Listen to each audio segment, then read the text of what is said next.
নমস্কার বন্ধুরা, কেমন আছেন সবাই? আশা করছি আপনারা ভালো আছেন। তো আমি আর দেবশ্রী আপনাদের কাছে গণেশ পুজোর ঠাকুর দেখার ভিডিও নিয়ে চলে এসেছি। জানি ভিডিওটা অনেকটা লেটে আমি পোস্ট করছি, তো পারলে ভিডিওটা দেখবেন আর ভালো লাগলে লাইক, শেয়ার, সাবস্ক্রাইব করে দেবেন। এটা গণেশ পুজোর দিন রাত্রে আমরা মা আর ছেলে মিলে একটু ঠাকুর দেখতে বেরিয়েছিলাম।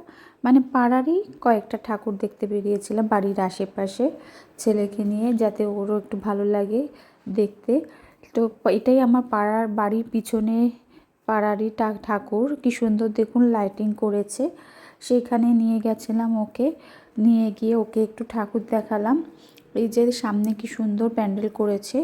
আর এবারে দেখলাম এই প্রথমবার কলকাতাতেও এত সুন্দর এত বড় করে গণেশ পুজো হচ্ছে। এই দেখুন ঠাকুর, ওকে নিয়ে একটু ঠাকুর দেখানো হয়ে যাওয়ার পরে তারপরে আরও 2-3টে ঠাকুর দেখিয়েছিলাম। তারপর ওকে একটু বললাম যে যাও ঠাকুরের কাছে গিয়ে নম করো। ওই যে ও নম করছে। করার পরে দুজনে মিলে মা আর ছেলে মিলে একটু ফুচকা খেয়ে বাড়ি চলে এসেছিলাম। তো এটাই ছিল আমার গণেশ পুজোর ঠাকুর দেখার ভিডিও। কেমন লাগলো প্লিজ জানাবেন।